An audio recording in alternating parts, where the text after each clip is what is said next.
Hello students, आशा है आप सब लोगों ने दिवाली बहुत ही सेफली मनाई होगी। और अब दोबारा हम अपनी पढ़ाई की तरफ स्टार्ट करते हैं। तो मैकेनिक्स में हमने लास्ट वीडियो में जो आपको एक न्यूमेरिकल सिखाया था रोप के लिए, रस्सी पे जब वेट लगाया जाता है तो उसमें कैसे कैसे टेंशन डेवलप होती है और कैसे कैसे क्या चीज़ें निकाली जाती हैं।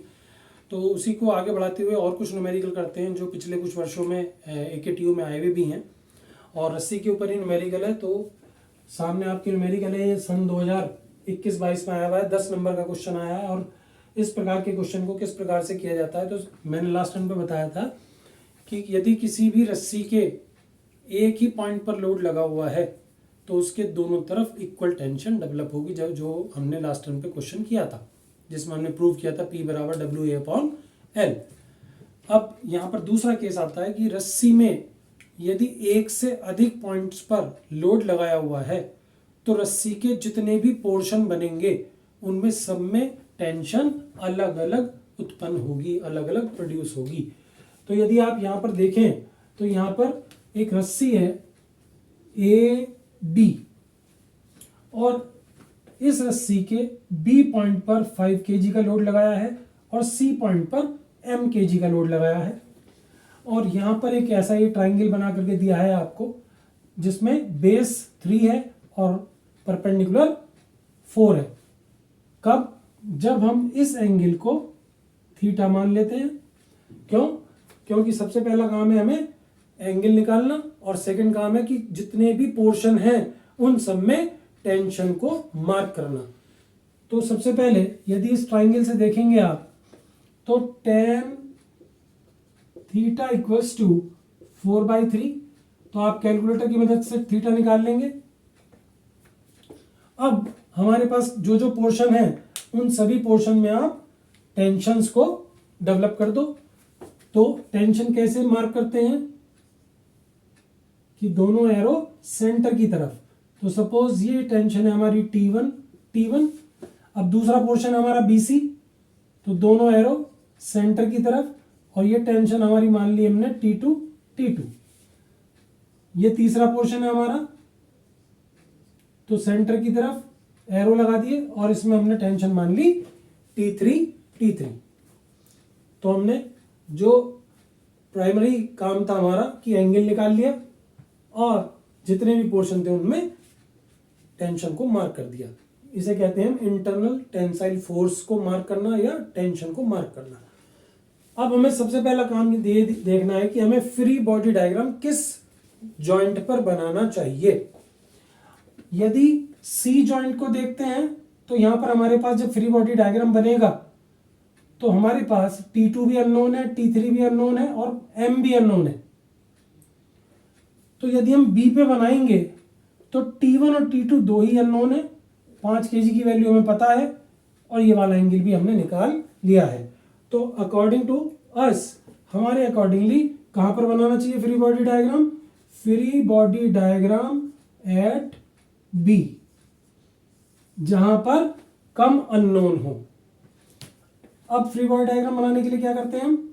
एक्स और वाई एक्सिस को ड्रॉ करते हैं और पूरी मैकेनिक्स में y की इस डायरेक्शन को पॉजिटिव मानेंगे, x की इस डायरेक्शन को पॉजिटिव मानेंगे।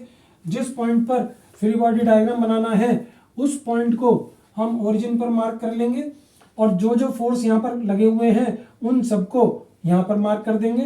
तो जो आपका ये 5 kg है ये डाउनवर्ड काम करेगा, तो हम यहाँ पर 5 kg का लोड लगा देते हैं। अब यहाँ पर ये हॉरिजॉन्टल लाइन है और इसके साथ ये T2 जो काम कर रहा है वो 30 डिग्री पर काम कर रहा है। और स्टूडेंट्स एक और इम्पॉर्टेंट बात कि जिस जॉइंट पर हम फ्री बॉडी डायग्राम बनाएंगे उसके पास वाले एरो काम करेंगे, मतलब ये वाला और ये वाला। तो यहाँ पर हम इस एरो के द्वारा T2 को लगा देते हैं 30 डिग्री पर, तो ये हमारा ये वाला हो गया। अब हमें इसको मार्क करना है तो हम इसको आगे बढ़ा लेते हैं और ये एंगल थीटा है तो ये एंगल भी थीटा होगा।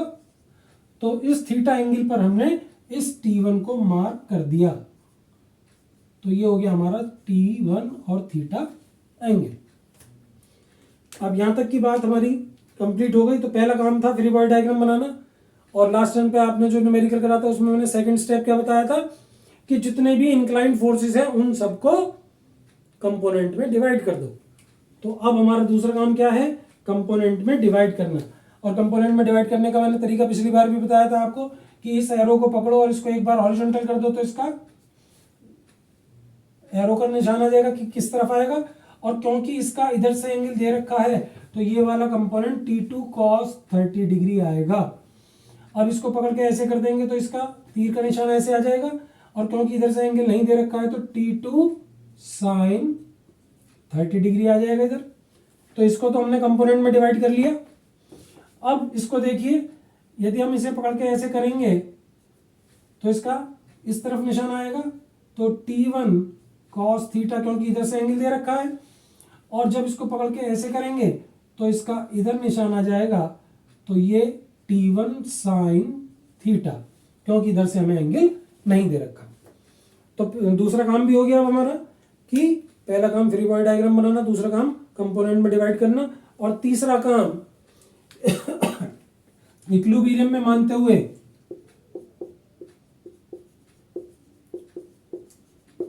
सिग्मा x बराबर 0 करेंगे सबसे पहले। तो देखिए, इस डायरेक्शन को पॉजिटिव माना है तो T2 cos 30 minus T1 cos theta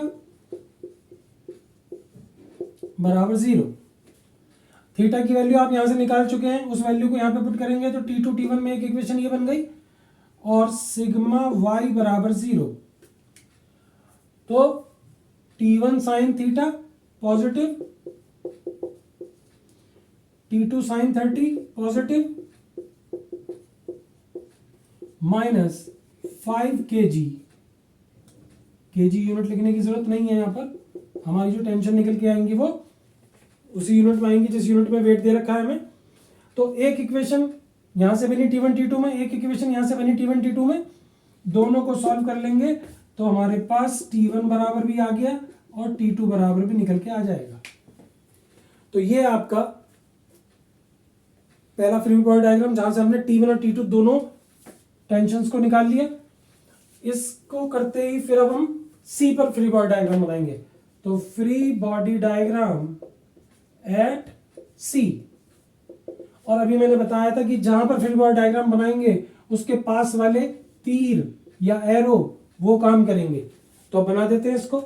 अब इसका एंगल निकालने के लिए हम क्या करेंगे, इसको आगे बढ़ा देंगे, परपेंडिकुलर डाल दिया हमने यहाँ पर, ये 90 डिग्री हो गया। तो ये आपके पास स्टूडेंट 60 डिग्री बच जाएगा। तो सी पर फ्री बॉडी डायग्राम आपका तैयार हो गया। फ्री बॉडी डायग्राम अब आप बहुत तेजी से बना सकते हैं। एक्स वाई एक्सिस, ये सी पॉइंट हो गया आपका, और यहाँ पर ये आपकी हो गई T3 70 डिग्री पर, ये आपका हो गया M kg डाउनवर्ड, और यहां इस तरफ 60 डिग्री पर ये आपके T2 60 डिग्री पर हो गई। इसको भी कंपोनेंट में डिवाइड करेंगे तो कंपोनेंट अब आपको बार बार निकालना नहीं पड़ेगा। अब आप डायरेक्ट भी लिख सकते हैं। T3 का इधर कंपोनेंट आएगा T3 cos 70, इसका इधर आएगा T3 sin 70 डिग्री, इसका इधर कंपोनेंट आएगा T2 cos 60 डिग्री, और इसका इधर कंपोनेंट आएगा T2 sin 60 डिग्री। जब हमने ऐसा कर लिया तो अब हमारा तीसरा स्टेप, फ्री बॉडी डायग्राम बना दिया, कंपोनेंट में डिवाइड कर दिया, और साथ में इक्विलिब्रियम में सिग्मा एक्स बराबर 0। तो जब आप सिग्मा एक्स बराबर 0 करोगे तो T3 cos 70 minus T2 sin 60 degree बराबर 0। तो यहां से T3 बराबर T2 sin 60 अपॉन cos 70,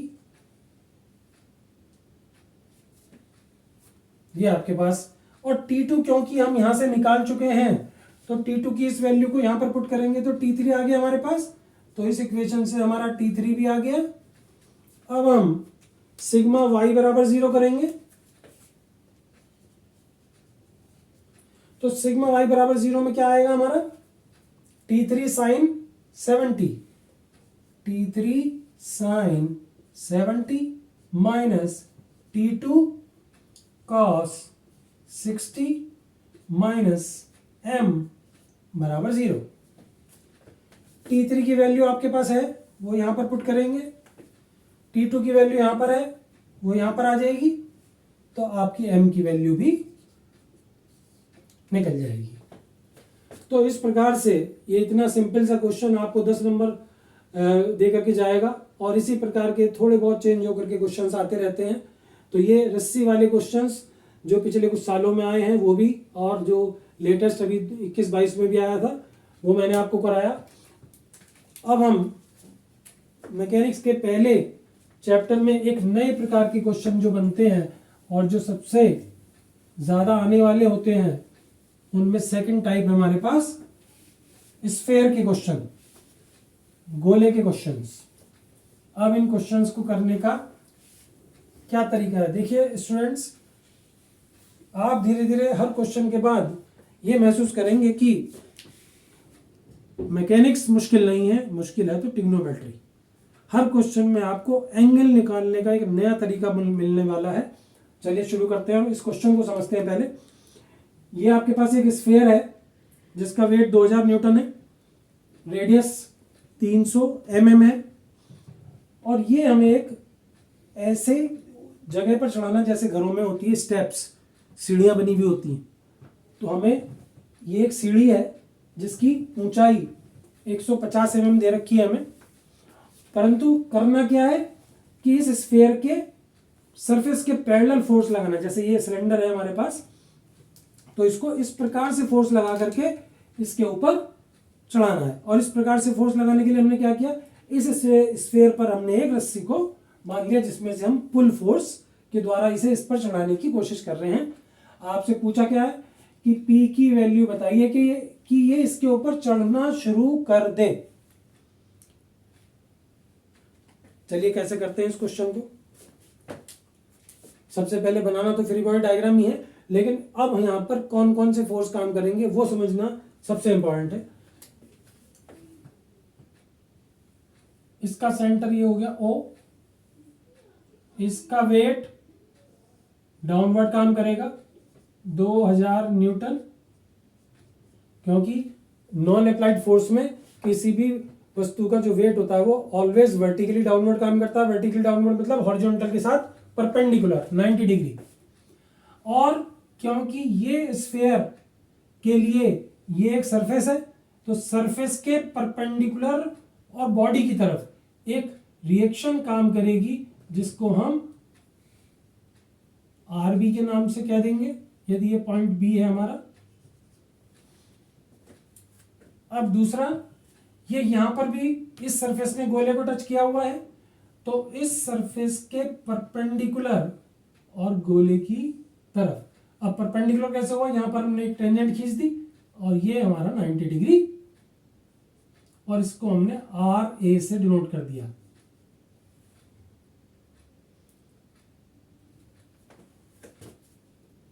तो ये हमारा फ्री बॉडी डायग्राम बनना शुरू हो गया।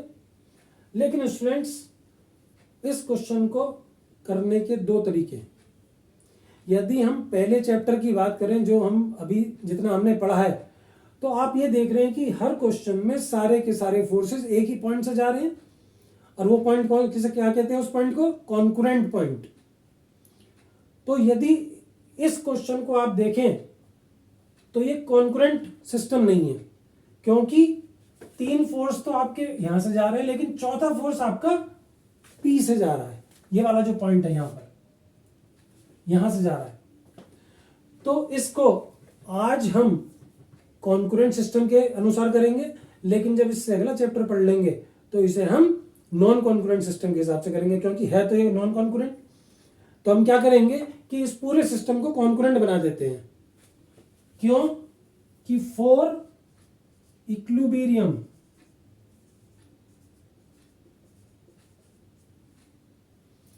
all forces will pass through a single point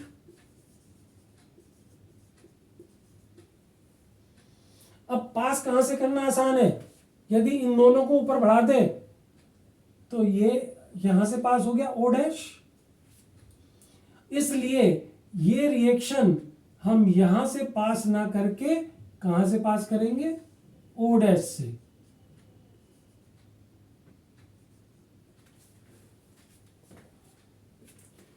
और जब फ्री बॉडी डायग्राम बनाएंगे तो ये एंगल अल्फा हमें चाहिएगा। तो अब हमारा जो फ्री बॉडी डायग्राम बनेगा वो कहां पर बनेगा, F B D at O dash, क्योंकि हमने इसे कॉन्करेंट बना दिया कहां पर, ओ डैश पर, तो फ्री बॉडी डायग्राम भी कॉन्करेंट पॉइंट पे ही बनेगा। तो ये हमारा फ्री बॉडी डायग्राम बन गया। ये हमने एक्स वाई एक्सिस को मार्क कर दिया, ये ओ डैश पॉइंट हो गया, यहां पर हमारा पी हो गया, और ये हमारा रिएक्शन आर ए हो गया, ये हमारा 2000 न्यूटन का वेट हो गया, और ये हमारी आर बी रिएक्शन हो गई, और ये एंगल हो गया हमारा अल्फा।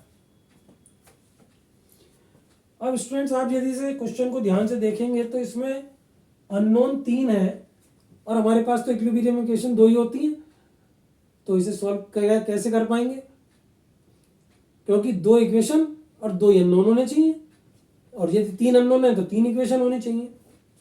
तो यदि आप ध्यान से देखेंगे तो बेसिकली इस क्वेश्चन में जब स्फेयर ए पर चढ़ना शुरू कर देगा, जो स्टेप है उसके ऊपर चढ़ना शुरू कर देगा, तो आर बी की वैल्यू 0 हो जाएगी, because there will B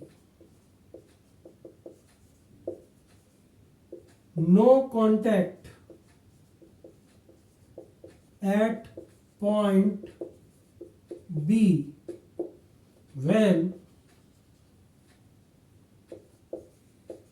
sphere starts climbing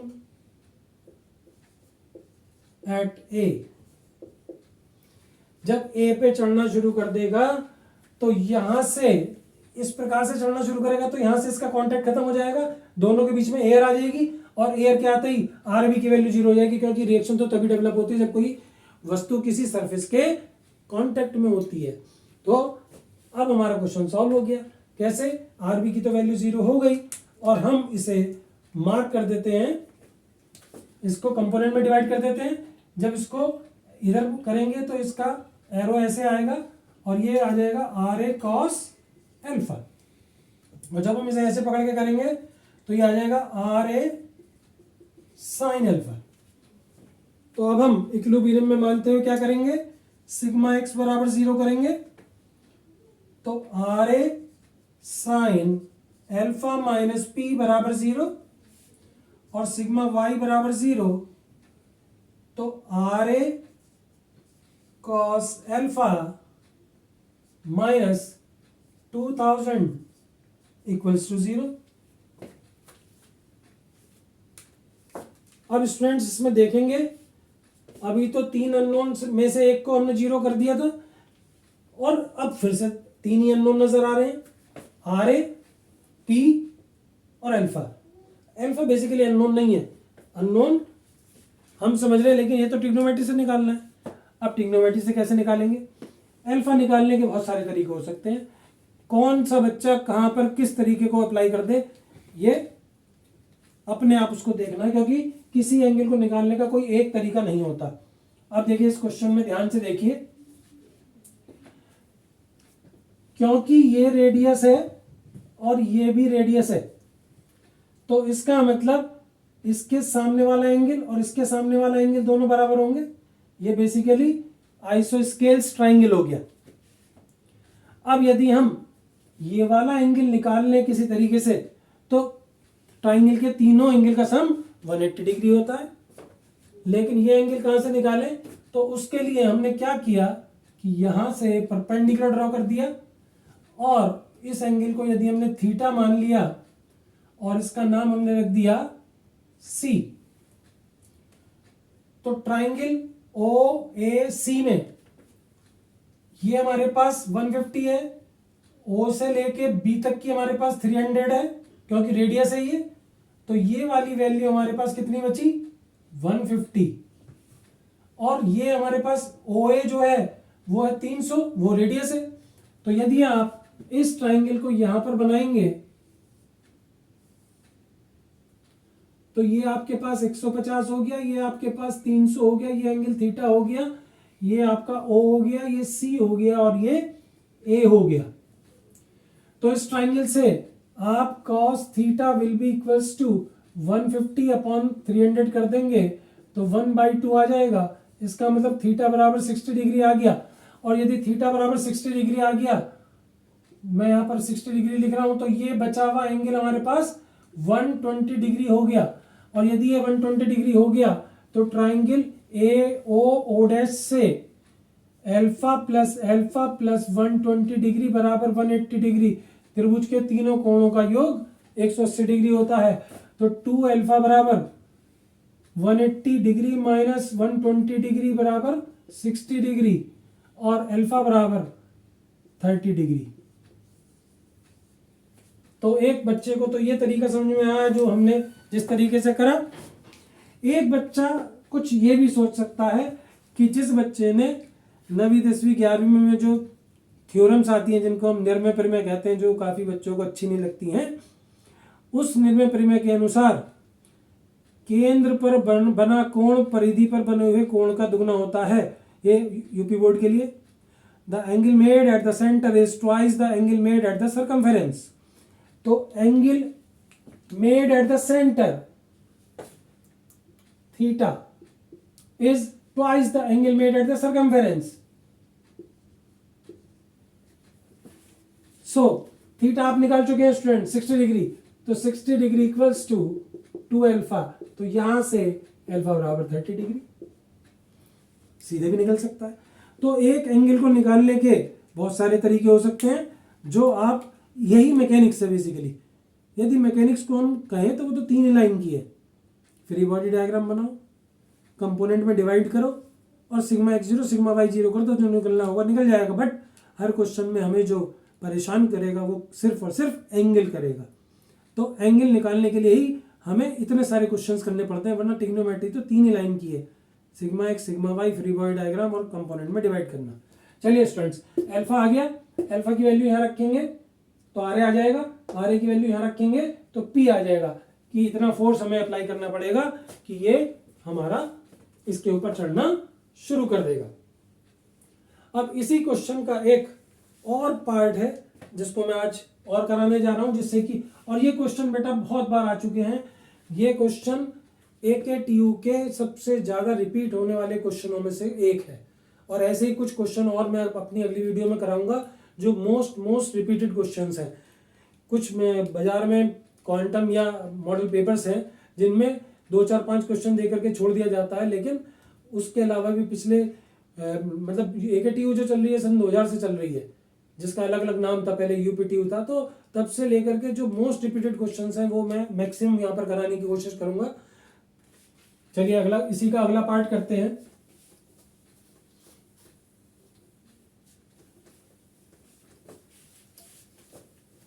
अब इस क्वेश्चन में तो उन्होंने कहा कि find the value of P। अब वो ये कह रहे हैं कि स्फेयर है, 2000 न्यूटन इसका वेट है, रेडियस इसकी 300 mm है, इसको 150 ऊंचे क्रब पर चढ़ाना है या स्टेप्स पर चढ़ाना है, और इसके सेंटर पर इस प्रकार से एक फोर्स लगाया है। तो वो कहना क्या चाहते हैं कि P की मिनिमम वैल्यू बताइए। किस भाई, लगाने को तो बहुत ज्यादा फोर्स लगा करके इसको चढ़ा ही देंगे कैसे ना कैसे, लेकिन P की मिनिमम वैल्यू क्या होनी चाहिए जिसके द्वारा ये चढ़ना शुरू कर देगा इस पे। तो समझिए, ये A पॉइंट, ये B पॉइंट, इसका वेट डाउनवर्ड 2000, ये आर बी मैं लगा रहा हूं लेकिन इक्वल टू 0 कर रहा हूं। पिछले क्वेश्चन से समझ में आ गया होगा 0 मैंने क्यों कर दी, कि जिस मिनिमम वेट के द्वारा ये इस पे चढ़ना शुरू कर देगा तो यहां से कॉन्टेक्ट खत्म हो जाएगा और आरबी की वैल्यू 0 हो जाएगी।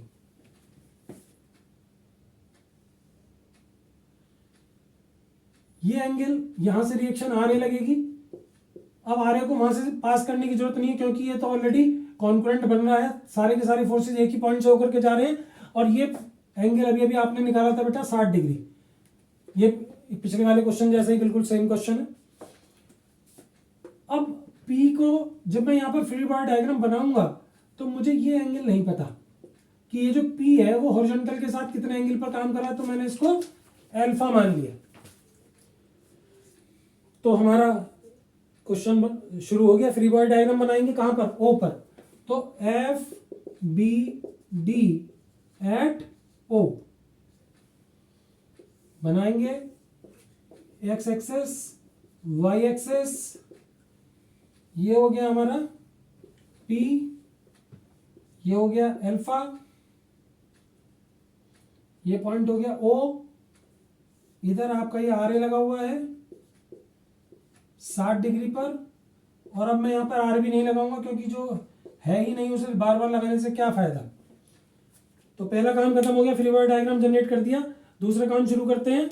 इसके कंपोनेंट, इसका इधर कंपोनेंट आर ए कॉस 60 आ जाएगा, इसका इधर कंपोनेंट आर ए साइन 60 आ जाएगा, इसका इधर कंपोनेंट P कॉस अल्फा आ जाएगा और इसका इधर कंपोनेंट P साइन अल्फा आ जाएगा।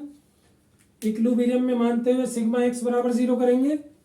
तो जब सिग्मा एक्स बराबर 0 करेंगे तो R A sine 60 minus P cos alpha बराबर 0।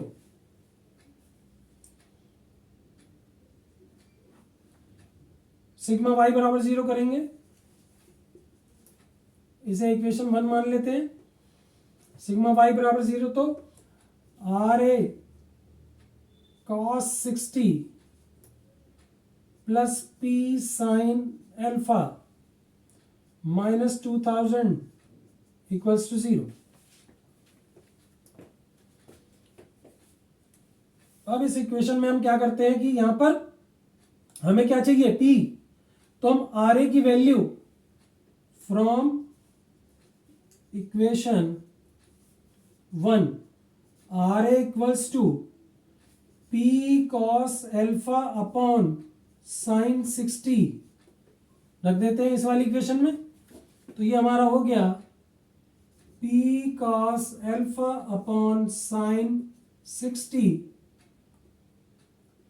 Into cos 60 plus P sine alpha, और इस माइनस के 2000 को उधर ले जाते हैं तो इक्वल टू 2000। इस इक्वेशन को देखेंगे तो P कॉमन ले लेते हैं, cos alpha cos 60 plus sine alpha sine 60 equals to 2000 into sine 60 की मल्टीप्लाई इधर हो जाएगी एलसीएम लेकर के, जो कि होता है √3/2। 2 से ये कट जाएगा 1000। तो ये हो जाएगा आपका, यदि इसको ध्यान से देखेंगे कॉस से कॉस भी प्लस साइन है साइन भी, तो ये हो जाएगा कॉस ए माइनस बी। तो कॉस अल्फा माइनस 60 डिग्री बराबर, और ये हो जाएगा आपका 1732, क्योंकि √3 की वैल्यू क्या होती है 1.732 इंटू 1000। तो ये हो गया हमारा 1732। तो अब हमारा P बराबर क्या हो गया 1732 upon cos alpha minus 60 degree. अब स्टूडेंट्स यहां पर ध्यान से देखेंगे कि P की मिनिमम वैल्यू कब होगी।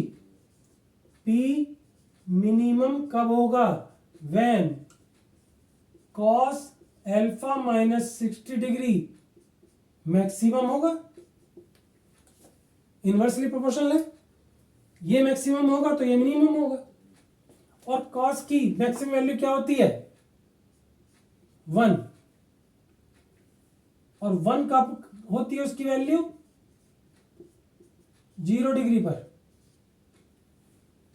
तो इसका मतलब अल्फा माइनस 60 डिग्री बराबर 0, तो अल्फा बराबर 60 डिग्री। इसका मतलब P minimum will be equals to 1732 upon 1, क्योंकि इसकी मैक्सिमम वैल्यू कितनी है 1, तो इसकी वैल्यू हो गई 1। इसका मतलब minimum force required to climb this sphere on this curve will be 1732 newton. इतने न्यूटन का फोर्स आपको लगाना पड़ेगा, तो आपका ये इसके ऊपर चढ़ना शुरू कर देगा।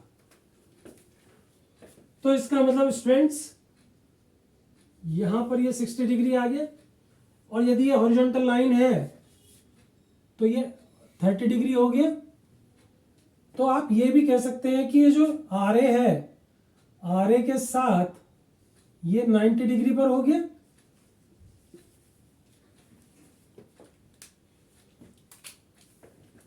अब स्टूडेंट्स यहां पर आपको एक लॉजिक बताता हूं कि यदि हम इस बात को, क्योंकि ये तो देखिए हमने सब पूरा इतना सॉल्व करके निकाला, लेकिन यदि हम रोजमर्रा की लाइफ से कुछ सीखने की कोशिश करें तो एक बहुत ही इंपॉर्टेंट पॉइंट आपको यहां पर बता रहा हूं कि सपोज बकेट है एक, और लॉजिक यहीं से निकलने वाला है। ये बकेट है और इसमें इस प्रकार का हुक लगा रहता है और ये उठाने के लिए होता है। अब आपने हमेशा देखा होगा कि बकेट को उठाने के लिए मिनिमम फोर्स जो जरूरत होती है वो जब आप इसके बिल्कुल सेंटर से यहां पर यूं पकड़ते हैं, यूं उठाते हैं, तो ही मिनिमम फोर्स के द्वारा उठता है। किसी भी व्यक्ति को आपने ऐसा नहीं देखा होगा कि इस किनारे से उठा करके और वो बहुत आसानी से उठा पा रहा है कि इस वाले कॉर्नर से उठा ले या इस कॉर्नर से उठा ले। ऐसा क्यों होता है कि हम बकेट को बहुत आसानी से उठा पाते हैं केवल उसके सेंटर वाले पोर्शन से? तो इसमें दो लॉजिक काम करते हैं। एक तो सेंटर की वजह से दोनों रिएक्शन लोड डिस्ट्रीब्यूट हो जाता है तो हम आसानी से उठा पाते हैं। दूसरा क्या है यहां से कि इसको जब ऐसे उठाते हैं तो रिएक्शन यहां पर प्रोड्यूस होती है इस लाइन ऑफ एक्शन पर, और यदि इसको पीछे बढ़ाओगे तो ये हमारा 90 डिग्री आएगा। तो इसका मतलब यहां से एक लॉजिक मिला, जैसे तराजू को भी देखा है आपने ऐसे, तो सेंटर के जो लाइन ऑफ एक्शन है वहां के परपेंडिकुलर जो फोर्स लगाएंगे, कहीं ऐसा नहीं देखा होगा कि तराजू को टेढ़ा करके तोल रहे हैं, तो मिनिमम फोर्स के द्वारा हम उसे उठा पाते हैं। तो जो लाइन ऑफ एक्शन है रिएक्शन की लाइन ऑफ एक्शन के परपेंडिकुलर फोर्स मिनिमम फोर्स होगा। तो यहां पर भी यदि छोटा सा पॉइंट हमें पता होता कि रिएक्शन कहां से प्रोड्यूस हो रही है, इस पे ए पॉइंट से, और इस ए पॉइंट के परपेंडिकुलर ही मिनिमम फोर्स काम करेगा। यदि हम एक छोटी सी लाइन ये लिख दें एग्जाम में, तो हम इस एंगल को 90 डिग्री मान करके, और क्योंकि ये 90 डिग्री हो गया, ये 60 डिग्री है तो ये 30 डिग्री हो गया, और ये 30 हो गया तो ये ऑलरेडी 60 बच गया, तो हम यहीं पर 60 डिग्री लेकर के इस क्वेश्चन को यहीं पर ही समाप्त कर सकते हैं। तो इसी प्रकार के लॉजिक्स मैं आपको आने वाले क्वेश्चंस में और बताता रहूंगा। स्टूडेंट्स इनकी प्रैक्टिस करना ना भूलिए, और वीडियो अच्छी लगी हो तो इसे सब्सक्राइब करना बिल्कुल मत भूलिएगा। नेक्स्ट वीडियो में बहुत ही बढ़िया बढ़िया क्वेश्चन मैं आपको कराऊंगा जो AKTU में मोस्ट रिपीटेड क्वेश्चंस हैं। Thank you very much.